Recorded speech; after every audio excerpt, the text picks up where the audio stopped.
ان الحمد للہ نحمده ونستعینه ونستغفره ونعوذ باللہ من شرور انفسنا ومن سیئات اعمالنا من يهده اللہ فلا مضل له ومن يضلل فلا هادی له واشهد ان لا الہ الا اللہ وحدہ لا شریک له واشهد ان محمدا عبدہ ورسولہ اما بعد فإن خير الحديث كتاب الله وخير الهدي هدي محمد صلى الله عليه وآله وسلم وشر الأمور محدثاتها وكل محدثة بدعة وكل بدعة ضلالة وكل ضلالة في النار. أعوذ بالله السميع العليم من الشيطان الرجيم من همزه ونفخه ونفثه. بسم الله الرحمن الرحيم. رب اشرح لي صدري ويسر لي امري واحلل عقدة من لساني يفقهوا قولي. بسم الله الرحمن الرحيم.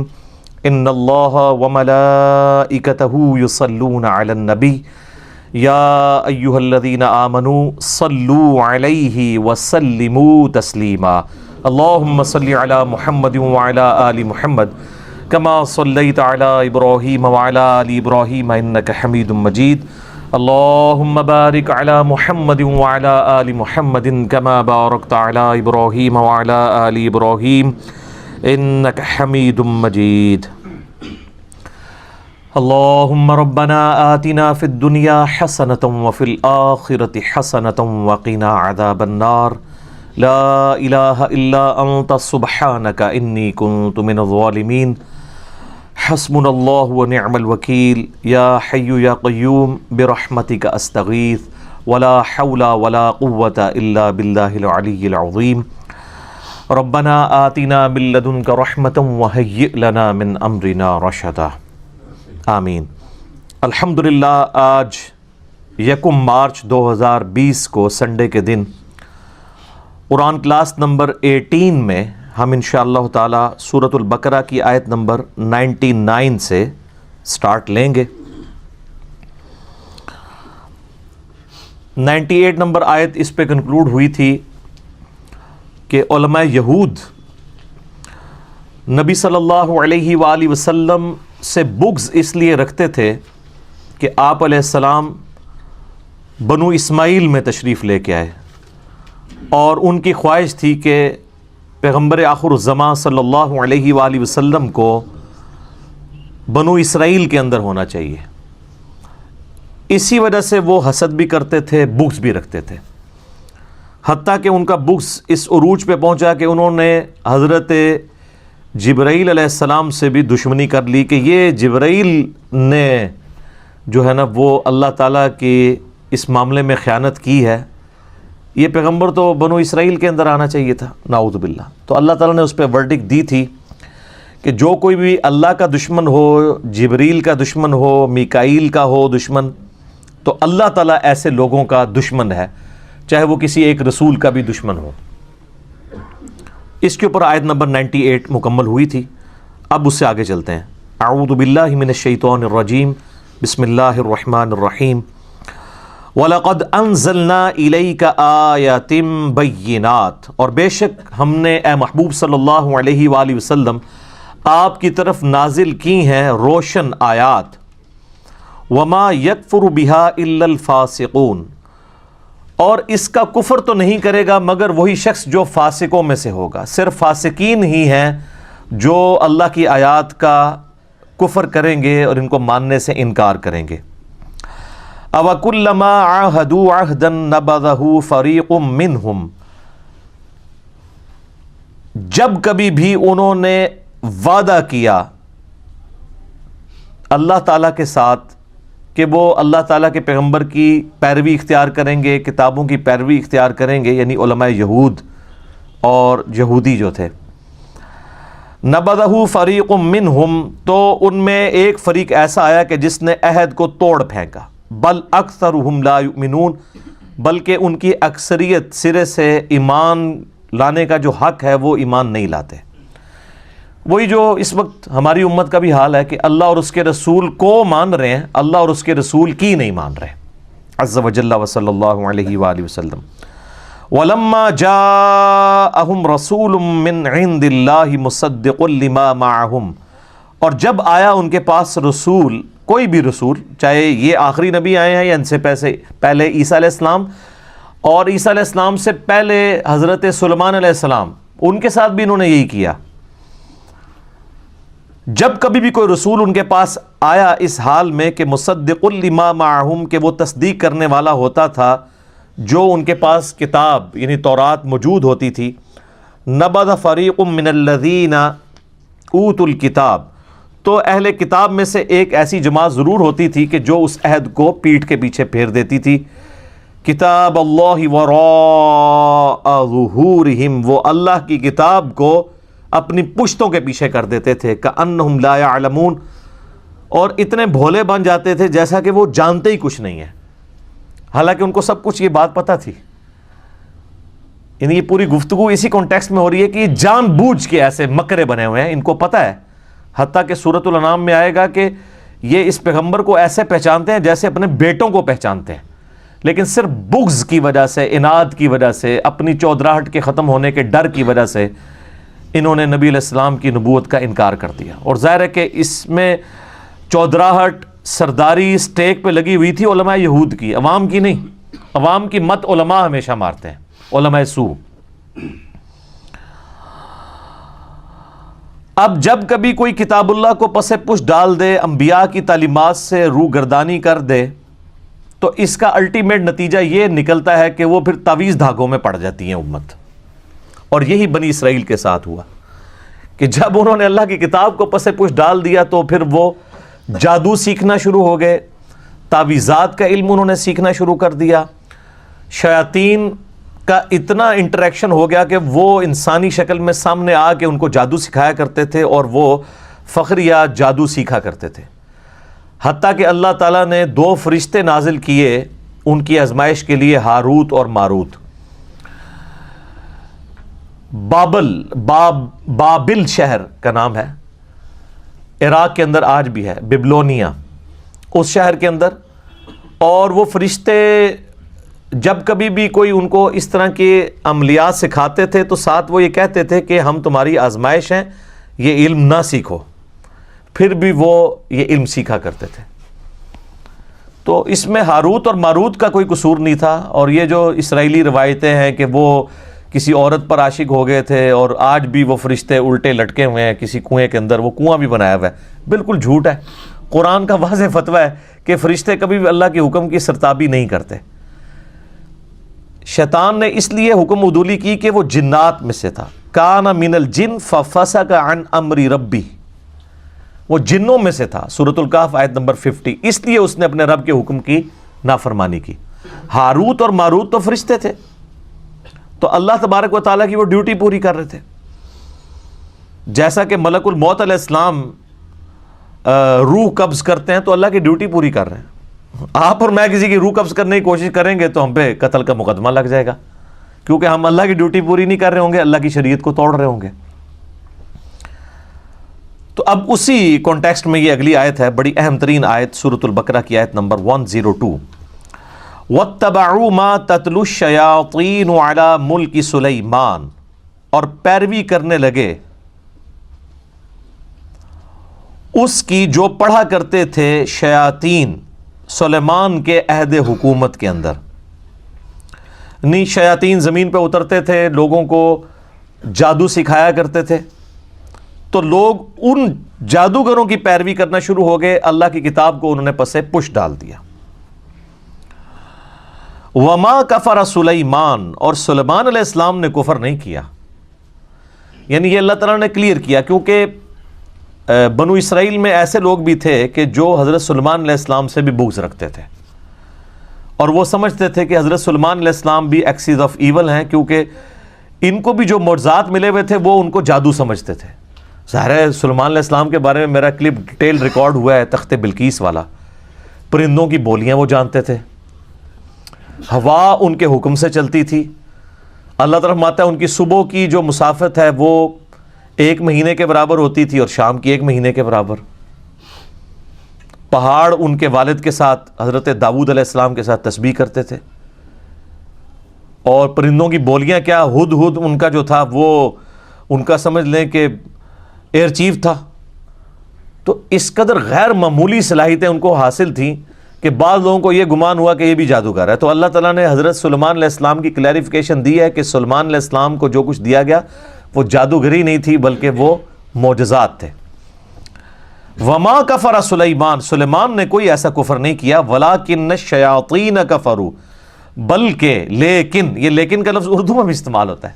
لیکن عربی میں لیکن، اردو میں لیکن شیاطین کفر کرتے تھے. یعلمون الناس السحر، وہ لوگوں کو سحر جادو سکھایا کرتے تھے. وما انزل علی الملکین، اور جو ہم نے نازل کیا تھا دو فرشتوں پر، ببابل، بابل شہر کے اندر، ہاروت و ماروت، ہاروت اور ماروت دو فرشتے تھے جن پہ ہم نے ایک ایسی خاص چیز نازل کی تھی، وہ آگے ذکر آ رہا ہے، جو وہ لوگوں کو سکھایا کرتے تھے. وما يعلمان من احد حتى يقولا، اور وہ اس وقت تک کسی کو وہ علم نہیں سکھاتے تھے جب تک کہ یہ کلیئر نہ کر دیں کہ یہ جو تم علم ہم سے سیکھ رہے ہو یہ فتنے والا علم ہے، یہ علم سیکھنا حرام ہے، یہ کفر ہے، یہ اللہ کی نافرمانی ہے. لیکن وہ آزمائش کے طور پہ سکھا رہے تھے. اللہ تعالیٰ ظاہر ہے اللہ تعالیٰ نے یہ سارے معاملات کیوں پیدا کیے ہیں؟ تاکہ انسان کو آزمایا جائے. اب اللہ تعالیٰ نے خنزیر کو اللہ نہیں پیدا کیا نا، اور ہمارے اوپر پابندی لگا دی کہ اس کا گوشت نہیں کھانا. اس میں خنزیر کا تو کوئی قصور نہیں ہے، اس کو ہماری آزمائش کے لیے پیدا کیا. تو اس طرح اللہ تبارک و تعالیٰ نے جو یہ جانچنے کا نظام پیدا کیا اس میں کوئی نہ کوئی اللہ تعالیٰ کی ڈیوٹی پوری کر رہا ہوتا ہے، بشرطے کہ کوئی بغاوت نہ کرے تو اس کے اوپر کوئی اس طرح کا بلیم نہیں آتا. تو جب کبھی بھی وہ کسی کو سکھانے لگتے تھے وہ دونوں، تو وہ کیا کہتے تھے؟ انما نحن فتنۃ، ہم تو نہیں مگر فتنہ، آزمائش ہے تمہارے لیے. فلا تکفر، تو مت کفر کرو. یعنی فرشتے کہتے تھے کہ ہم کفر سکھا رہے ہیں لیکن کفر نہ سیکھو، یہ اللہ کی آزمائش ہے. یار اس سے ننگی بات کوئی کی جا سکتی ہے کہ فرشتے انسانی شکل میں آئیں اور کہ ہمیں اللہ نے تمہاری آزمائش کے لیے بھیجا ہے کہ دیکھتے ہیں کہ کون اس آزمائش میں پڑتا ہے، کون نہیں پڑتا، اس کے باوجود لوگ گمراہ ہو جائیں. تو یہ کوئی اتنی معیوب بات تو نہیں ہے، ہماری امت بھی ایسے کر رہی ہے. نبی علیہ السلام کی مبارک زندگی کے اندر سارے کوئی آپ کے جانثار تو نہیں تھے، آپ کے جانی دشمن بھی تھے. آپ علیہ السلام پہ قاتلانہ حملے بھی ہوئے، آپ علیہ السلام کو تکلیف بھی دی گئی، آپ کے گھر والوں کے اوپر تہمتیں لگائی گئیں، حتیٰ کہ آپ کو زہر بھی دیا گیا. تو یہ ساری تکلیفوں سے نبی علیہ السلام کو گزرنا پڑا. تو فرشتے تو پھر بھی فرشتے تھے، پیغمبر جو ان کی جنس سے ہوتے تھے، ان کی سپیشیز سے ہوتے تھے، ان کو بھی لوگ نہیں قبول کرتے تھے. فَيَتَعَلَّمُونَ مِنْهُمَا مَا يُفَرِّقُونَ بِهِ بَيْنَ الْمَرْءِ وَزَوْجِهِ، اور وہ کیا سکھاتے تھے؟ وہ دونوں سکھایا کرتے تھے ایسا منتر، ایسا جادو، ایسا کوئی تعویذ گنڈا سکھاتے تھے جس کے ذریعے میاں بیوی کے درمیان علیحدگی کرواتے ہیں. یعنی وہ جو فرشتے تھے وہ کیا کرتے تھے؟ اللہ تعالیٰ کی طرف سے آزمائش تھے، اور ایسی آزمائش تھے کہ وہ ایسا منتر سکھاتے تھے جس کے ذریعے کوئی شخص میاں بیوی کے درمیان جدائی کروا سکتا ہے. تو سیکس تو ہمیشہ پوٹنٹ جذبہ رہا ہے. اس زمانے میں بھی اگر کسی کو کسی کی بیوی پسند آتی تھی تو وہ ایسے کوئی تعویذ دھاگے کے ذریعے وہ جو سیکھتے تھے میاں بیوی میں علیحدگی کروا کے تو خود پھر شادی کر لیتے تھے. تو اس طرح کے علوم آج کل بھی آپ دیکھیں مارکیٹ کے اندر عام ہے، لیکن ظاہر ہے کہ یہ علوم اسی وقت اثر کرتے ہیں کہ جب جن کے اوپر یہ عمل کیا جا رہا ہو وہ خود اللہ سے غافل ہو. اگر جو شخص سنت اذکار کرتا ہے اور وظائف کا اہتمام کرتا ہے، اللہ کے ساتھ جڑا ہوا ہے، تو دنیا کے سارے جادوگر مل کے کچھ نہیں کر سکتے. ایک نبی علیہ السلام کا جو واقعہ جادو والا ہے جس کے اوپر میرا کلپ بھی ریکارڈڈ ہے، وہ صرف اللہ تعالیٰ نے ایک رول ماڈل کے طور پر ایک واقعے سے آپ علیہ السلام کو گزارا. اس کے بعد کبھی آپ نے سنا ہو کسی صحابی پہ جادو ہوا ہو؟ حضرت عمر فاروق رضی اللہ تعالیٰ عنہ جنہوں نے سپر پاورز الٹ دی تھی، تو یہودی یروشلم میں بیٹھے ہوئے تھے اور وہ جادو میں مشہور تھے، کروا دیتے حضرت عمر کے اوپر جادو؟ نہیں. جب جادو کا علاج اتر آیا معوذتین آخری 2 صورتوں کی شکل میں، تو صحابہ کرام ان وظائف کا اہتمام کرتے تھے، اس لیے ان کے اوپر کبھی اس قسم کے سفلی جو علوم ہیں انہوں نے کبھی کوئی برا اثر نہیں دکھایا۔ تو اگر جادو سے ہی جنگیں جیتی جاتی تو وہ جیت لیتے، تو اس طرح نہیں ہوتا۔ خیر یہ الگ ٹاپک ہے، میں اس کی ڈیٹیل میں آج نہیں جاؤں گا۔ اللہ تعالیٰ فرماتا ہے کہ وہ میاں بیوی کے درمیان جدائی کروا دیتے تھے، اور یہ میاں بیوی کے درمیان جدائی کروانے کا فتنہ آج تک اسی طریقے سے جاری ہے۔ شیاطین یہ جدائی کرتے ہیں، اور اس کے لیے ضروری نہیں کسی نے تعویذ کروایا ہو، اپنی غلطیاں بھی آتی ہیں۔ اللہ تعالیٰ کے کچھ رولز اور ریگولیشنز ہیں، جو ان کو وائلیٹ کرے گا اس کے اوپر اللہ تعالیٰ کا وہ رول اپلائی ہو جائے گا۔ مثلا جو شخص بھی سخت سردیوں کی رات میں ننگے پاؤں ٹھنڈے فرش پہ پھرے گا تو اس چیز کے چانسز ہیں کہ اس کو ٹھنڈ لگ جائے۔ اب وہ یہ تو نہیں کہہ سکتا میں نے دعائیں پڑھی ہوئی ہیں۔ دعا کا اثر اس وقت تک ہے جب تک آپ اپنے اوپر خود تقدیر غالب نہ کر لیں۔ اگر کوئی دعا پڑھ کے تو سانپ کے منہ میں ہاتھ دے دیتا ہے تو دعا کا کوئی اثر نہیں ہوگا، کیونکہ ان ساری دعاؤں کے ساتھ آتا ہے ناگہانی آفات جو انسان نے خود اپنے اوپر اپلائی نہ کی ہوں۔ اب ایک بندہ کہ جی میں بسم اللہ پڑھ کے ساکٹ میں 2 انگلیاں دے دوں تو انشاءاللہ اوپر ہی پہنچے گا۔ ہاں آپ کو کہانیاں کرائی گئی ہیں کہ حضرت خالد بن ولید نے بسم اللہ پڑھ کے زہر پی لیا تھا۔ یار آپ کی عقل کام کرتی ہے کہ خالد بن ولید رضی اللہ تعالیٰ عنہ اس طرح کی غیر شرعی حرکت کریں؟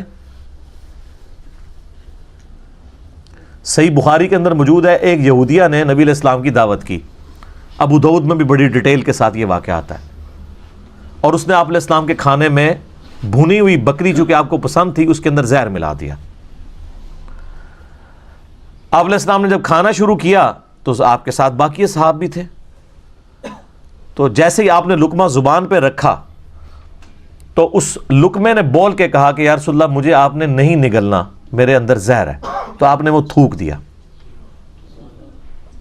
لیکن اس دوران کئی صحابہ جنہوں نے ایک ایک لقمہ چکھ لیا تھا ان میں سے کئی صحابہ شہید ہو گئے اس زہر کی وجہ سے، اور اس کے قصاص میں اس عورت کو قتل بھی کروایا گیا۔ ظاہر اس نے زہر دیا تھا، تو اسے پوچھا گیا بھی تم نے یہ کیوں کیا ہے؟ تو اس نے کہا کہ میں نے چیک کرنا تھا آپ اللہ کے رسول ہیں یا نہیں، اگر آپ اللہ کے رسول ہیں تو اللہ آپ کو بتا دے گا، اور اگر آپ اللہ کے رسول نہیں ہیں تو آپ سے ہماری جان چھوٹ جائے گی۔ خیر ایمان کی دولت پھر بھی نہیں ان کو نصیب ہوئی اس واقعے کے بعد بھی۔ جس طرح ہم یہاں لوگوں کو ان کے بزرگوں کی بابوں کی کفری عبارتیں بھی دکھا دیتے ہیں نا، پہلے تو بڑے وثوق سے کہہ رہے ہوتے ہیں کہ جی بالکل غلط ہے، جب دیکھ لیتے ہیں آپ کہتے ہیں آپ بتاؤ، پھر آنکھیں بند کر لیتے ہیں۔ تو یہ مینٹالٹی شروع سے۔ تو اب مجھے بتائیں صحابہ کرام جو ساتھ نبی علیہ السلام کی موجودگی میں بغیر بسم اللہ کے وہ کھانا کھا رہے تھے وہاں پہ، تو کیوں شہید ہو گئے؟ زہر کا اثر ہو جاتا ہے، جس کی موت لکھی ہوئی ہے وہ اس طریقے سے آ جانی، موت نہیں ٹل سکتی۔ اور پھر صحیح بخاری میں یہ آتا ہے کہ 4 سال تک نبی علیہ السلام کو اس زہر کی وجہ سے تکلیف رہی، حتیٰ کہ آپ کی وفات بھی اسی میں ہوئی ہے، کیونکہ آپ کو اللہ تعالیٰ نے اس طرح دشمنوں کے ہتھے تو نہیں چڑھنے دینا تھا۔ کتب اللہ لأغلبن انا ورسولی، اللہ نے یہ طے کر دیا کہ میں اور میرے رسول غالب رہیں گے، تو اس کے تحت اللہ نے آپ کو اسپیشل پروٹیکشن دی۔ لیکن آپ کی خواہش تھی، صحیح بخاری میں حدیث ہے، میری خواہش ہے اللہ کی راہ میں قتل کیا جاؤں، پھر زندہ کیا جاؤں، پھر قتل کیا جاؤں، پھر زندہ کیا جاؤں، پھر قتل کیا جاؤں، پھر زندہ کیا جاؤں، پھر قتل کیا جاؤں۔ تو یہ خواہش اللہ تعالیٰ نے انڈائریکٹلی پوری کر دی اور آپ کو شہادت کے مرتبے تک پہنچایا۔ میرا یوٹیوب پہ ایک کلپ بھی اپلوڈڈ ہے، کیا نبی علیہ السلام شہید ہوئے تھے، اس میں یہ ساری احادیث بتائی ہیں، باقاعدہ ان کو ڈسپلے کروایا ہے، ایک ایک کا JPG دکھایا ہے کہ یہ اس طریقے سے یہ معاملہ ہوا تھا۔ تو وہ زہر کا اثر واپس آیا۔ بخاری کے الفاظ ہیں، اما عائشہ کہتی ہیں کہ نبی علیہ السلام مجھے کہتے تھے کہ وہ غزوہ خیبر کے موقع پر جو میں نے گوشت کھایا تھا آج میری رگیں کاٹ رہا ہے، اور نبی علیہ السلام کو اللہ نے آنرری طور پہ شہادت کے درجے کے اوپر فائز کیا اللہ کے حکم سے، یعنی اس کا زہر واپس آ گیا، ورنہ جو شہید ہونے والے تھے وہ تو اسی وقت ہی ہو گئے تھے۔ لیکن نبی علیہ السلام 4 سال تک سروائیو کیا، اللہ تعالیٰ نے اس اثر کو واپس لے کے آئے۔ تو کوئی نقصان اس طریقے سے نہیں پہنچا سکتا الا یہ کہ کسی کے مقدر میں ہو.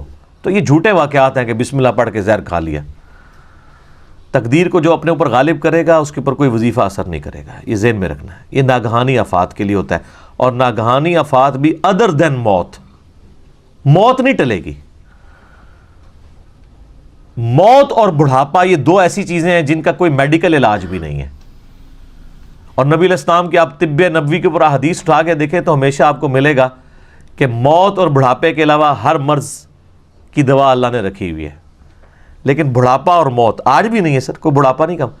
اگر کوئی شخص اپنی سکن سرجری کرا بھی لے تو اس کے اندر اعضاء کی عمر تو پوری ہو چکی ہوتی ہے, صرف چہرے کو مینٹین کیا ہے نا اس نے.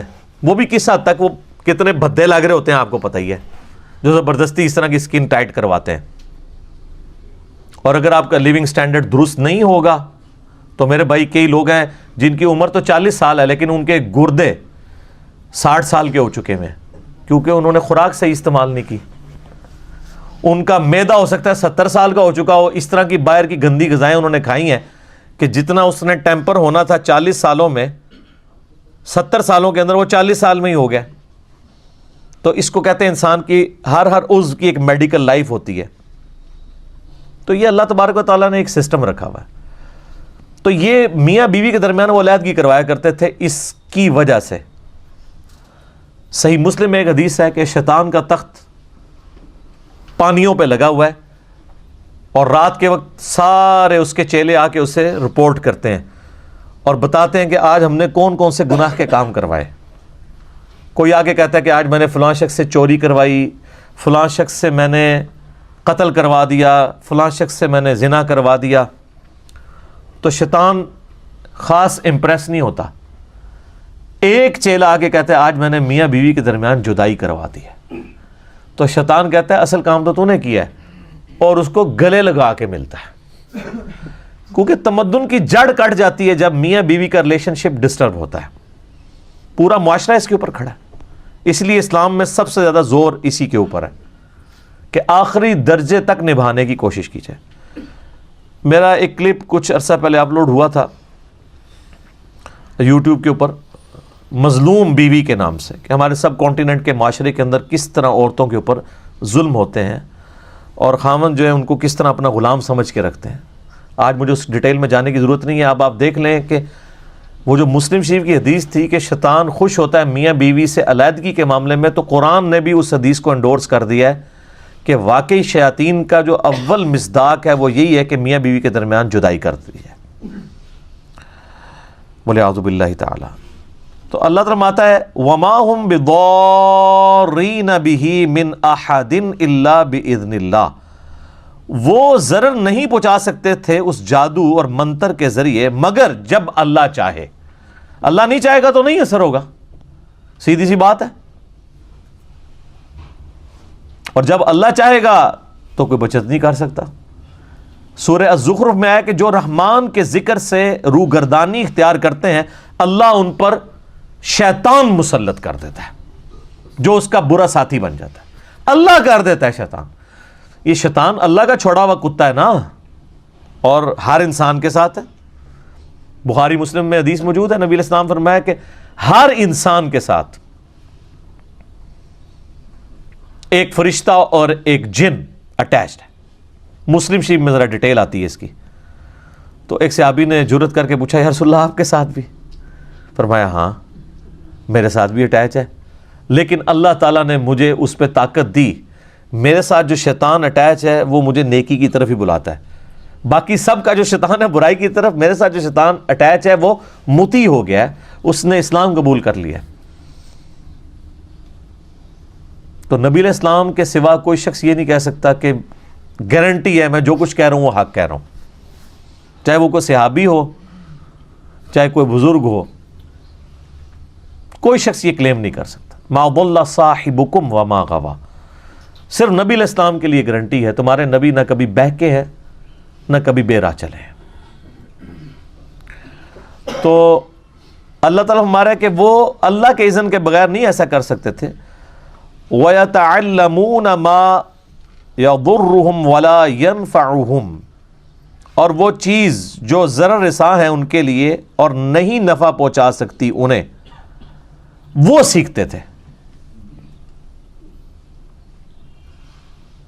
ظاہر ہے کہ دنیا میں اگر کوئی منفعت حاصل بھی کر لے، آخرت میں تو اس کا نقصان ہے۔ جادوگر تو کافر ہو جاتا ہے کیونکہ وہ ایسے الفاظ بولتا ہے جو کفر کی کیٹیگری میں فال کرتے ہیں۔ اس لیے آپ دیکھ لیں سعودیہ کے اندر تو جادوگر کی سزا قتل ہے، سیدھا سیدھا فساد فی الارض کر رہا ہے وہ۔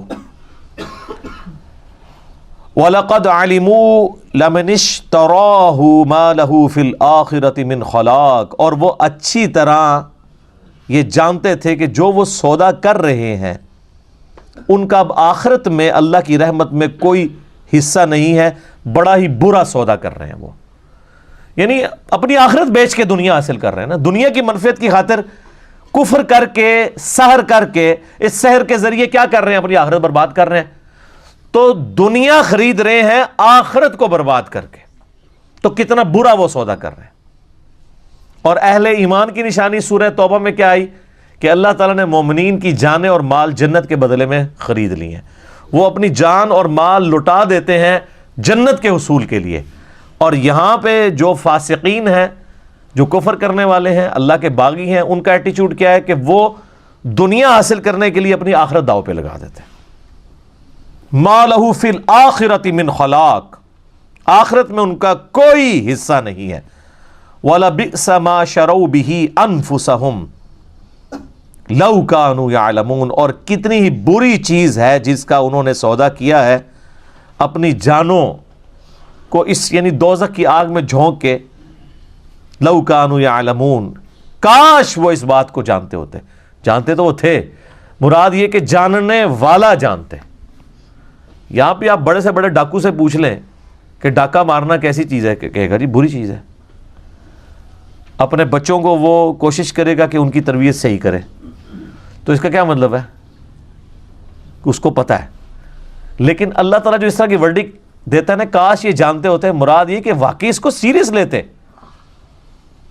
اب کتنے لوگ ہیں ٹی وی پہ آ کے کہتے ہیں جان اللہ کو دینی ہے، اور کرتوت ان کے دیکھ لیں۔ اگر اللہ کو جان دینی ہو تو انسان جھوٹے الزامات کسی کے اوپر لگائے، اللہ رسول کی قسمیں کھائے۔ واقعی اگر دینی ہو تو وہ اسی طرح جان اللہ کو دینی ہے جس طرح ہم لوگ کہتے ہیں ایک ڈوگما لے کے چل رہے ہوتے ہیں، ایک جسے وہ رچرڈ ڈاکنز بھی ڈیلوژن کہتا ہے، ڈیلوژن ہی لے کے چل رہے ہوتے ہیں۔ اگر واقعی کنوکشن والا ایمان ہو تو پھر انسان کی زندگی میں نظر آتا ہے کہ واقعی اس نے جان اللہ کو دینی ہے، پھر انصاف کے اوپر مبنی بات انسان کرتا ہے۔ وَلَوْ أَنَّهُمْ آمَنُوا وَاتَّقَوْا، اور اگر وہ ایمان لے آتے جیسا کہ ایمان لانے کا حق ہے اور تقوی کی روش اختیار کرتے، لَمَثُوبَةٌ مِّنْ عِنْدِ اللَّهِ، تو اللہ کے حضور اپنا ثواب پکا کر لیتے۔ کون سا ثواب؟ خیر، عند اللہ خیر، اللہ کے حضور اپنا اچھا اجر پکا کر لیتے۔ لو کانوا یعلمون، کاش وہ یہ جانتے ہوتے۔ یار اس طرح کون سمجھائے گا کسی کو؟ کیا درد اور سوز و گداز ہے ان جملوں میں، بار بار یہ بات ریپیٹ ہو رہی ہے، لو کانوا یعلمون، کاش وہ جانتے ہوتے۔ اب میرے بھائیو ایک خاص آیت آ رہی ہے جس کے اوپر میں کئی دفعہ مختلف لیکچرز کے اندر بول چکا ہوں۔ یہودیوں کی ایک خاص روش تھی کہ وہ الفاظ کو بگاڑا کرتے تھے، یہ ان کی مینٹیلٹی تھی۔ بنو اسرائیل کے پیغمبر جن کو وہ مانتے بھی تھے ان کے ساتھ بھی انہوں نے یہ کیا۔ حکم ہوا کہ جب تم نے یروشلم فتح ہوگا اور تم نے وہ اس شہر کے دروازے سے انٹر ہونا ہے، اریحا شہر جیریکو، تو حطۃ کہتے ہوئے داخل ہونا ہے، تو اللہ تعالیٰ تمہاری غلطیوں کو معاف کر دے گا۔ انہوں نے حنطۃ کہنا شروع کر دیا کہ ہمیں گندم چاہیے۔ اب یہی یہودی تھے جو اس وقت وقتی طور پہ صحابہ کرام کے رعب کی وجہ سے دب کے اسلام قبول کر لیا، اندر سے وہ کافر ہی تھے۔ نبی علیہ السلام کی مجالس میں بیٹھتے تھے اور پھپتیاں بھی کستے تھے، اور آپ صلی اللہ علیہ وآلہ وسلم کی گفتگو کا مذاق بھی اڑاتے تھے۔ ٹولیوں کی شکل میں بیٹھ جاتے تھے نا، اب سینکڑوں بندے بیٹھے ہوئے ہیں اور اس میں چھوٹی چھوٹی ٹولیاں ہیں، تو آپس میں وہ ساتھ جگتے بھی مارتے رہتے تھے۔ نبی علیہ السلام کی بات ہو رہی ہوتی تھی نا تو وہ جگت مارتے تھے۔ اور جب کوئی اہل ایمان میں سے سن لیتا تھا ایسی بات اور وہ کہتے تھے یہ کیا کر رہے ہو، تو وہ کہتے تھے اپنے کانوں کا علاج کرواؤ، ہم نے یہ تو نہیں، ہم نے تو یہ کہا ہے، اور زبانوں کو ایسے موڑتے تھے کہ واقعی وہ اس کو بینیفٹ آف ڈاؤٹ دیا جا سکتا تھا. اور یہ مطلب یہ ایٹیچیوڈ ابھی تک یعنی آپ دیکھیں کہ جاری ہے. ہمارے یہ موجودہ پرائم منسٹر صاحب جب یہ کنٹینر پہ تھے تو وہ بار بار کہتے تھے امپائر کی انگلی، امپائر کی انگلی. تو وہ اس انگلی کی کوئی تعبیر کوئی کچھ کرتا تھا، جب ان سے پوچھا، ان کا جی میں نے تو اس سے مراد اللہ لیا ہے. تو یعنی اب اپنے آپ کو بچانے کی خاطر انسان اللہ اور رسول کو بھی ڈالنا شروع کر دے. ان کو پتہ ہے انہوں نے کیا کیا اور پوری قوم کو پتہ ہے کہ اس وقت کیا کر رہے تھے، لیکن کم از کم اس سوال کو ویل لیفٹ کر دیتے. اللہ کو بیچ میں کیوں ڈالا کہ میں اس سے مراد اللہ لے رہا تھا، اللہ پہ جھوٹ باندھا. ان کو تو پتا تھا کہ وہ نہیں لے رہے تھے. تو یہ ایٹیچیوڈ ہمیشہ انسانیت کے اندر رہا ہے کہ وہ اپنی سیلف رسپیکٹ اور ایگو کی خاطر اپنی غلط باتوں کی تعویل بھی کر لیتا ہے. تو مسلمانوں کے بھی یہی حال ہے. اگر یہ یہودیوں کی آپ آیتیں پڑھ رہے ہیں تو یہ کام مسلمان بھی کر رہے ہیں. قرآن میں آیا کہو سمعنا و اطعنا، ہم نے سنا اور اطاعت اختیار کی. تو اب پا جو ہے وہ ذرا موٹی کر کے بولی جاتی ہے عربی میں، تو وہ پھر جگت مارتے تھے نا. جب آیت نازل ہوئی ہے تو کہتے تھے سمعنا و عصینا، ہم نے سنا اور نافرمانی کی. عصینا کہتے ہیں نافرمانی کو. اب کسی اور نے پاس سن لیا کہ یہ کیا بکواس کر رہے ہو، کفر بول رہے ہو، تو کہا کہ نہیں ہم نے تو اطعنا کہا ہے، تمہیں سننے میں خرابی لگی ہے. اس وقت تو کوئی ریکارڈنگ نہیں کر سکتا تھا نا کہ ریکارڈنگ کر کے سنا لیتا، کوئی خفیہ کیمرہ نہیں تھا. یہاں پہ بھی وہ کیا کرتے تھے، سورہ البقرہ کی آیت نمبر 104 میں آ رہا ہے. صحابہ کرام کی عادت تھی کہ وہ نبی علیہ السلام سے جب دین سیکھ رہے ہوتے تھے تو کوئی بات سمجھ نہیں آتی تھی تو وہ یہ کہتے تھے، ان کا تقیہ کلام تھا، راعینا یا رسول اللہ، یا رسول اللہ ہماری رعایت فرمائیں. یعنی بات کو ریپیٹ کر دیں، ہمیں بات سمجھ نہیں آئی. اب یہ بالکل معقول لفظ تھا، وہاں پہ ریناؤنڈ تھا. اب یہودیوں کو چونکہ وہ جگت باز تھے، وہ جگت تو فوراً پکڑتے تھے، جس طرح ہمارے فیصلہ بادیے پکڑ لیتے ہیں، کیا کی بات کو کیا بنا دیتے ہیں. تو انہوں نے نا رائینا کہنا شروع کر دیا. یعنی صحابہ کہہ رہے ہیں رائینا یا رسول اللہ، تو وہ اپنی ٹولی میں بیٹھے ہوئے ہیں اب اسی جگہ ہی پہ، اور رائینا راعینا. اب راعینا کا مطلب بنتا ہے اے ہمارے چرواہے. ایک تھوڑا سا اس لفظ کو کھینچنے کی وجہ سے مطلب دوسری طرف چلا جاتا ہے. اب صحابہ کرام تو نعوذ باللہ نبی علیہ السلام کے لیے اپنی جانیں دینے کے لیے تیار تھے، وہ کب آپ علیہ السلام کے لیے اس طرح یہ لفظ استعمال کر سکتے تھے. تو حالانکہ آپ علیہ السلام نے یعنی بکریاں چرائی ہیں اور اس کے عوض معاوضہ بھی لیا ہے. آپ کا بچپن بڑا یعنی ایک ٹف ماحول میں گزرا ہے، اور تمام انبیاء کو اللہ تعالیٰ پریکٹس کرواتا ہے. لیکن یہودی جو ہیں وہ کسی اور سینس میں اس کو کہہ رہے ہوتے تھے، بدتمیزی کے لیے، آپ کو ڈس آنر دینے کے لیے، نعوذ باللہ. تو اللہ تعالیٰ کو چونکہ یہ بات اللہ کو تو پتا تھا یہ کیا کر رہے ہیں، تو اللہ تعالیٰ نے صحابہ کرام کو کہا کہ اے اہل ایمان تم اس لفظ کو ہی چھوڑ دو جس کو یہودی بگاڑتے ہیں. تو وہ آیت ہے اب یہ سورۃ البقرہ آیت نمبر 104، یا ایھا الذین آمنوا لا تقولوا راعینا، اے ایمان والو مت کہا کرو راعینا، وقولوا انظرنا، بلکہ کہا کرو یا رسول اللہ ہمارا انتظار کر لیں، نظر رحمت فرمائے، تھوڑی دیر کے لیے انتظار کر کے اس بات کو ریپیٹ کر دیں. یعنی ایک ایکویلنٹ ورڈ دے دیا، راعینا کی بجائے انظرنا. واسمعوا، اور بات غور سے سنا کرو، یعنی نوبت ہی نہ آئے دوبارہ پوچھنے کی.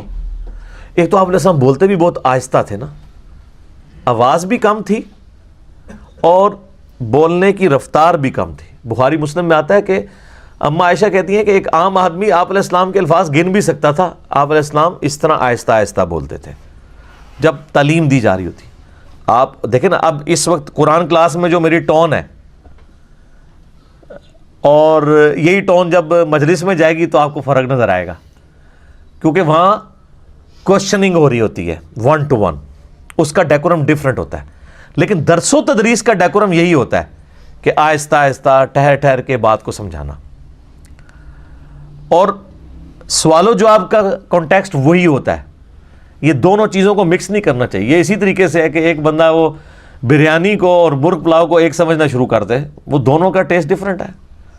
ٹھیک ہے, مرغ پلاؤ میں بریانی مسالہ نہیں ڈال سکتا, اور بریانی بغیر بریانی مسالے کے نہیں بن سکتی.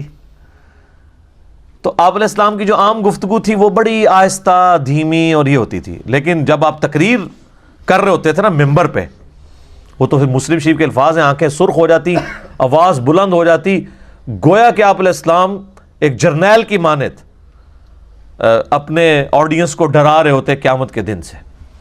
صحیح مسلم 2005 نمبر حدیث ہے یہ, اور اس میں الفاظ ہیں غصے میں اضافہ ہو جاتا, یعنی جلال کے اندر. آپ علیہ السلام کا جو سٹائل تھا بولنے کا بڑا جلالی ہوتا تھا.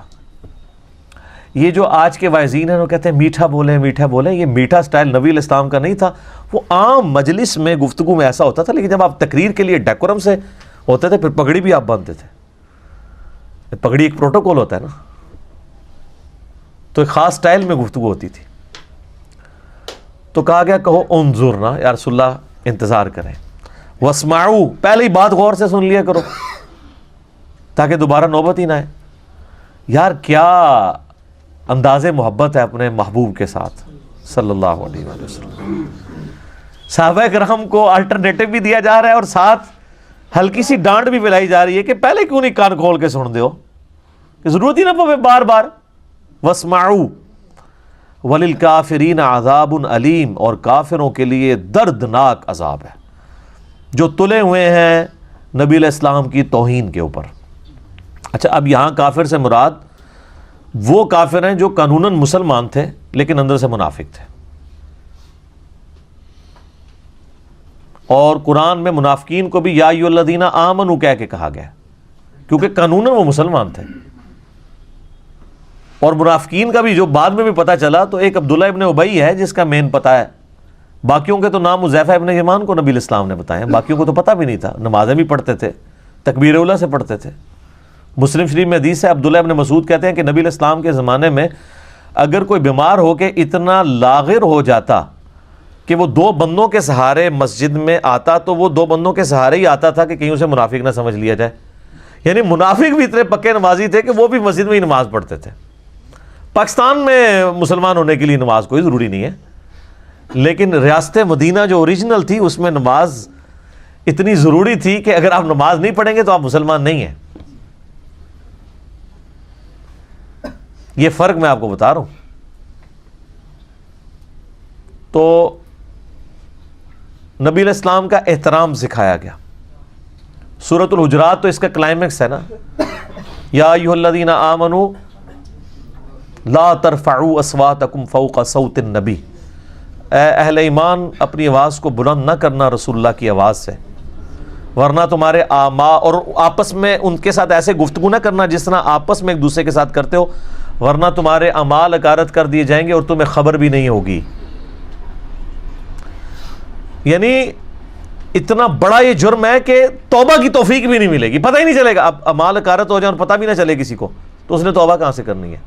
اور صحیح بخاری میں یہ آیت نازل ہوئی تھی حضرت ابو بکر و عمر کے بارے میں, عام بندوں کے بارے میں نہیں.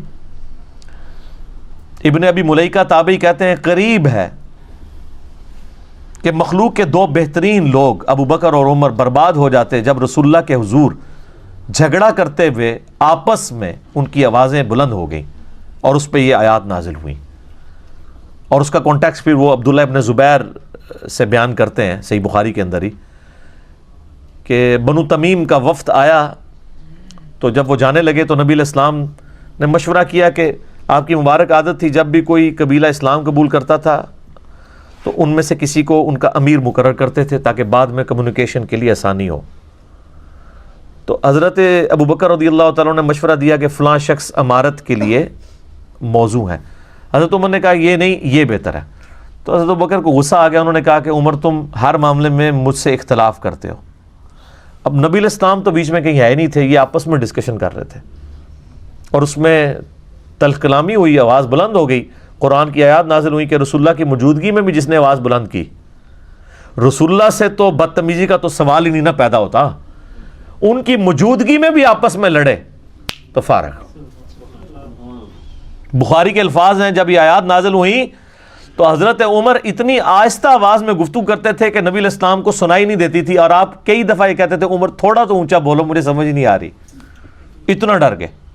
پھر اللہ تعالیٰ نے قرآن میں اگلی آیات نازل کی، ان الذین یغضون اصواتهم عند رسول اللہ، بے شک جو لوگ رسول اللہ کے حضور اپنی آوازوں کو پست رکھتے ہیں، اللہ نے ان کے دلوں کو تقوی کے لیے چن لیا ہے، ان کے لیے اجر عظیم ہے، مغفرت ہے۔ اور یہ آیت آج بھی روضہ شریف کے باہر جالیوں کے اوپر لکھی ہوئی ہے، کیونکہ نبی علیہ السلام اپنی وفات کے بعد بھی اسی طریقے سے قابل احترام ہے جس طرح اپنی مبارک زندگی میں۔ آج بھی اگر کوئی قبر رسول کے پاس اپنی آواز کو بلند کرے گا، چاہے وہ صلاۃ و سلام پڑھنے کے لیے کرے، اس کے اعمال حقارت ہے۔ اس لیے آپ دیکھیں وہاں پہ انہوں نے شرطے کھڑے کیے ہوتے ہیں نا، ایک تو زیادہ وہ جھمگٹا نہیں لگانے دیتے، کیونکہ ابو داؤد میں حدیث ہے میری قبر پہ میلہ نہ لگانا، تم دنیا کے کسی بھی حصے میں درود پڑھو گے مجھ تک پہنچ جائے گا، قبر رسول پہ حاضری دیں اور نکل جائیں۔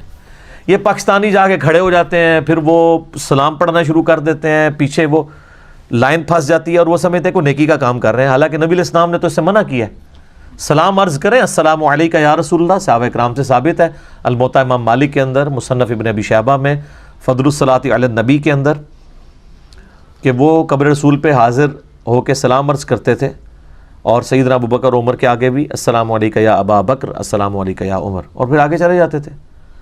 یہ جو مطلب اس طرح، اور وہاں پہ بھی آپ دیکھیں گے جو شرطے انہوں نے کھڑے کیے ہوتے ہیں تو وہ باقاعدہ اشاروں کے ساتھ بات کر رہے ہوتے ہیں، آپ کبھی نہیں دیکھیں گے کہ وہ اونچی آواز میں بول جائیں، وہاں پہ لوگوں کو منع بھی کریں گے نا، ایسے ایسے کر کے کریں گے، ان کو باقاعدہ اس کو ٹرین کیا جاتا ہے کہ آپ نے اپنی آواز کو اس طریقے سے بلند نہیں کرنا وہاں پہ۔ اور ہمارے لوگ کیا کہتے ہیں جی، او جی جالیاں نو کانڈ کر کے کھلوتے ہوندے نے۔ یار یہ آپ کو کس نے چیز بتا دی ہے؟ اللہ کے بندو، اگر آپ اس کو فزیکلی گستاخی بھی سمجھتے ہیں تو نبی علیہ السلام کی قبر مبارک تو ان جالیوں سے کم از کم 5 مختلف ہرڈلز کے پیچھے قبر مبارک ہے۔ یہ جو لوگ قبر مبارک کے لیے جاتے بھی ہیں نا زیارت کے لیے، وہ قبر تک کوئی بھی نہیں پہنچتا۔ قبر تو حضرت عمر بن عبدالعزیز کے دور کے اندر اس کو سیکیور کر دیا گیا۔ وہ ایک ڈیٹیل یعنی ہے، وہ حجرہ عائشہ کی دیوار گر گئی تھی، صحیح بخاری کے اندر آتا ہے۔ یہ نور الدین زنگی والا واقعہ تو کہانی بنایا ہوا ہے انہوں نے۔ تو ایک انگلی کے برابر موٹائی کی کوئی چیز ہو تو وہ سترا ہوتا ہے۔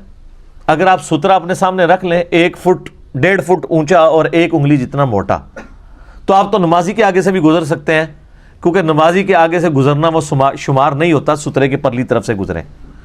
تو جو قبر مبارک کی طرف اگر پیٹ کر کے کھڑے بھی ہیں تو جالیوں کا سترا ہے، یلو جالیوں کا سترا ہے، اس کے پیچھے گرین جالیوں کا سترا ہے، اس کے پیچھے کئی سترے ہیں۔ تو نبی علیہ السلام کو کمر کہاں سے ہو رہی ہے؟ ورنہ تو اب ہم جہاں پہ بھی بیٹھیں گے تو پاکستان میں تو جب امام مسجد سلام پھیر کے پبلک کی طرف منہ کرتا ہے، تو پاکستان میں تو مدینہ شریف اور مکہ شریف آلموسٹ ایک جتنے اینگل کے اوپر ہے، تھوڑا سا ہی فرق ہے، کیونکہ اتنے دور جب آئیں گے تو آپ وہ چند ڈگریوں کا فرق ہے۔ تو سارے یہ جو عاشقان رسول ہیں یہ بھی کمر کر کے روضہ شریف کی طرف بیٹھے ہوتے ہیں، تو یہاں سے نہیں کمر ہو رہی، کہتے ہیں دور ہے، دور نزدیک والا کیا معاملہ ہے، کمر تو ہو رہی ہے اگر آپ کی ڈاکٹرین مان لی جائے، تو وہاں سے بھی سترا تو ہے۔ تو یہ چیزیں نوٹ کر رہے ہوتے ہیں، جی کنڈ کی ہے جی انہوں نے، تو تھوڑی بزرگیاں نو چٹنا ہے جڑے کنڈ کر کے کھلوتے نا، ٹاؤ نا انہوں نے اتھوے کتنے کہ تھوڑے بزرگ نگاہ مارنے والے آون نا، وہ جی امام کعبہ گستاخ ہے، وہ پیچھے نماز نہیں ہوتی، تو سر امام کعبہ کو اٹھائے نا، وہ غوث وقت کدھر غائب ہے؟ آئے نا نگاہ مار کے اٹھائے اور خود کھڑا ہو وہاں پہ، سب کہانیاں کرائی ہوئی ہیں، ٹھیک ہے۔ تو یہ تو میرا فیوریٹ ٹاپک ہے، میں اور طرف چل پڑوں گا، ٹھیک ہے۔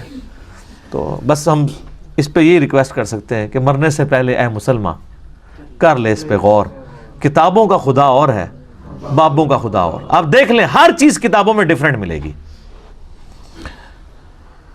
تو اللہ تعالیٰ ماتا ہے کہ رائنا مت کہو، انظر نہ کہو، اور بات غور سے سن لیا کرو، اور کافروں کے لیے دردناک عذاب ہے۔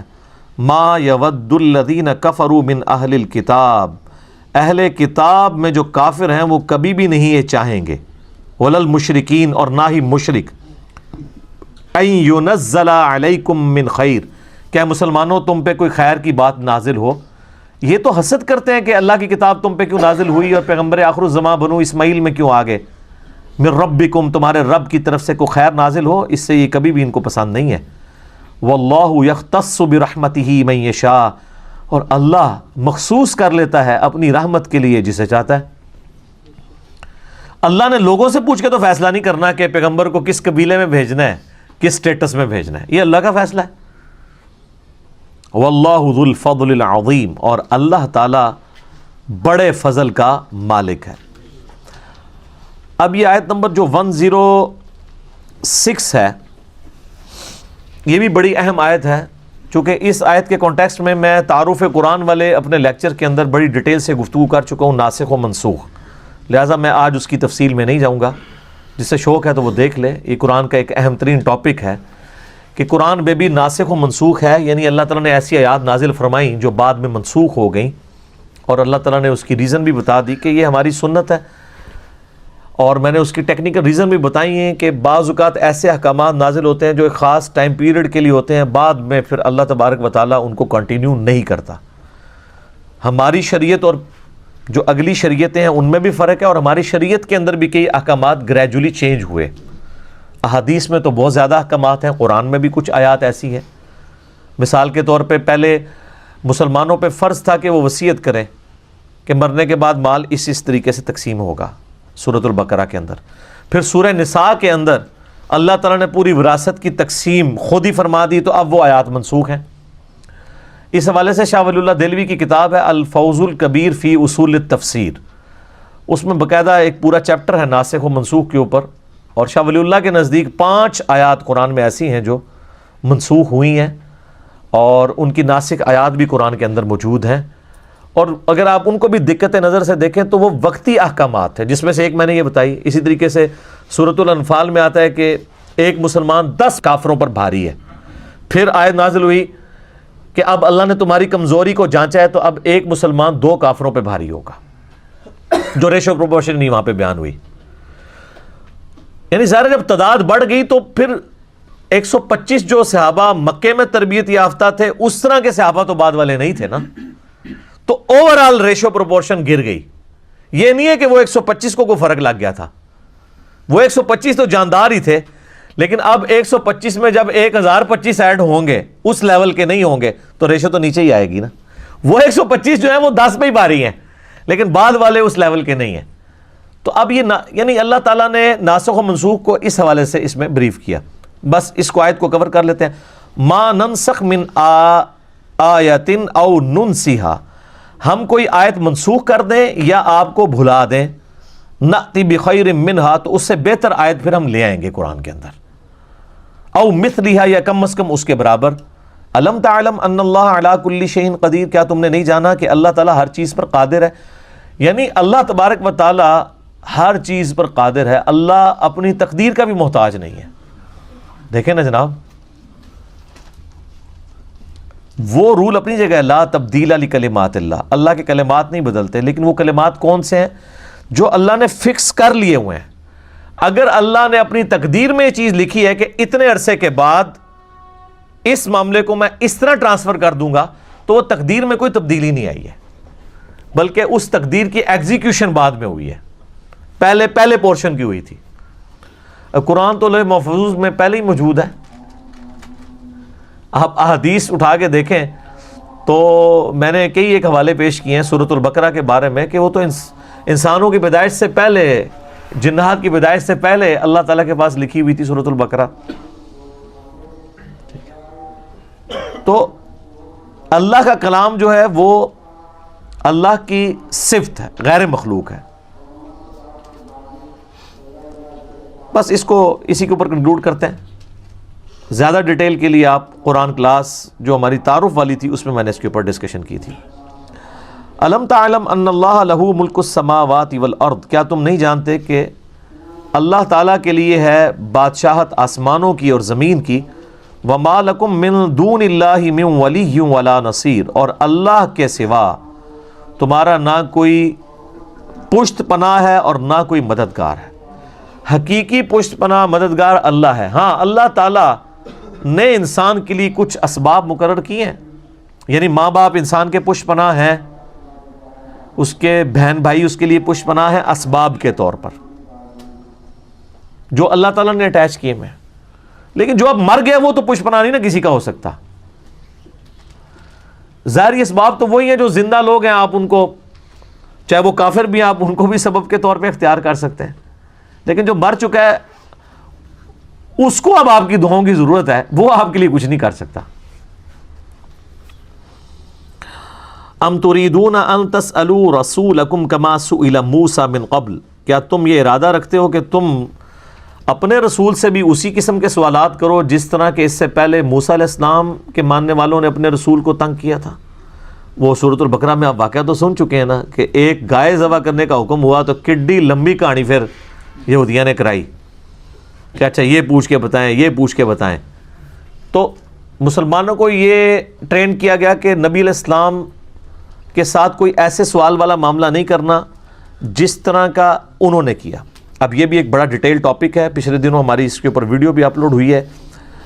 کیا علماء سے زیادہ سوال کرنا حرام ہے؟ اس طرح کی آیات کا وہ سہارا لے کے کہتے ہیں جی زیادہ سوال بھی نہیں کرنے چاہیے تھے علماء نے، ٹھیک ہے.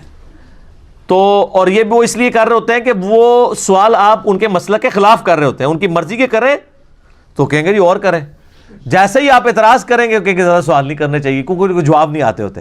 اور وہ کہتے ہیں قرآن میں بھی ہے، تو یہ تو نبیوں کے لیے آیا اور اس کی حکمت بھی سورۃ المائدہ کے اندر آگے بیان ہوگی کہ جب قرآن نازل ہو رہا ہے اس دوران آپ زیادہ سوال نہ کرو، ورنہ پھر وہی نازل ہوگی، تمہیں سوالوں کے جواب دیے جائیں گے، پھر تمہیں برے لگیں گے. اور وہ صحیح بخاری مسلم میں آتا ہے، لوگ اس لیول پہ بھی اترتے تھے، یا رسول اللہ بتائیں میرا باپ کون ہے. یعنی اگر کسی کے بارے میں مشہور ہے نا کہ وہ آؤٹ آف ویڈ لاک پیدا ہوا ہے، وہ حلالی نہیں، نعوذ باللہ، تو وہ اس قسم کے سوالات بھی پوچھتے تھے. پھر اللہ نے کہا کہ اس طرح کے جواب پھر تمہیں دیے تو تمہیں بات بری لگے گی. اگر واقعی کوئی ایسا مسئلہ ہوا تو قرآن کے نزول کے دوران اس طرح کے سوالات مت کرو، ورنہ جب تمہیں یہ جواب دیے جائیں گے تو تمہیں برا لگے گا. تو پیغمبر اس لیے نہیں آتے کہ وہ تمہیں یہ بتانے کے لیے آئے کہ میری اونٹنی گم ہو گئی ہے تو بتاؤ کدھر ہے، یا فلاں جگہ خزانہ دفن ہے بتائیں وہ کس جگہ پہ دفن ہے. پیغمبر اللہ تعالیٰ کی طرف سے ہدایت کے امام بنا کے بھیجے جاتے ہیں، ان کاموں کے لیے نہیں آتے. تو یہ صحابہ کو ٹرین کیا جا رہا ہے کہ تم نے اس طرح کے سوالات نہیں کرنے. باقی وہ کلپ دیکھیں، اس میں نے کئی اور باتیں کی ہیں جو آج میں ریپیٹ نہیں کرنا چاہتا. یوٹیوب پہ جا کے لکھیں کیا علماء سے زیادہ سوال کرنا حرام ہے، تو سر تھوڑے 14 تک روشن ہو جان گے. تسی وہ کلپ ویکھو، ٹھیک ہے. وَمَن يَتَبَدَّلِ الْكُفْرَ بِالْإِيمَانِ، اور جو کوئی بدل دے ایمان کو کفر کے ذریعے، یعنی اللہ نے ایمان دیا تھا وہ ایمان بیچ کے اب کفر خرید رہا ہے، فقد ضل سواء السبیل، تو ایسا شخص راہ راست سے بھٹک گیا. ود کثیر من اہل الکتاب، اور بہت سے اہل کتاب ایسے ہیں، لو یردونکم من بعد ایمانکم کفارا، وہ تلے ہوئے ہیں اس بات پہ کہ تمہیں کافر بنا دیں ایمان لانے کے بعد. ہم تو ڈوبے ہیں صنم، تمہیں بھی لے ڈوبیں گے. خود تو وہ کافر ہوئے ہی ہیں، صرف اوپر سے ایمان قبول کیا ہے، اندر سے کافر ہیں. وہ یہ بھی چاہتے ہیں جس بلی کی دم کٹ جائے نا اس کی خواہش ہوتی ہے ساری بلیوں کی دم کٹ جائے، تو تم بھی ان کے ساتھ برباد ہو جاؤ. وہ چاہتے ہیں حسدم من عند انفسہم، اس حسد کی وجہ سے جو انہوں نے اپنے جی کے اندر چھپایا ہوا ہے ان کے اندر، من بعد ما تبین لہم الحق، بعد اس کے کہ ان کو یہ پتہ بھی چل چکا ہے یہ الحق ہے قرآن. وبالحق انزلناہ وبالحق نزل، نبی علیہ السلام حق ہیں، آپ علیہ السلام سچ ہیں. اس کے باوجود فاعفو، تو آپ معافی کی روش ان کے ساتھ اختیار کریں. وصفحو، اور درگزر کرتے رہیں.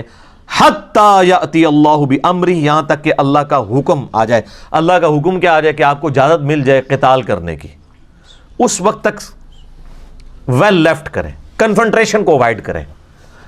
جس طرح کہ ہم آپ کو کہتے ہیں کہ انشاءاللہ ایک وقت آئے گا کہ یہ دنیا جھومے گی.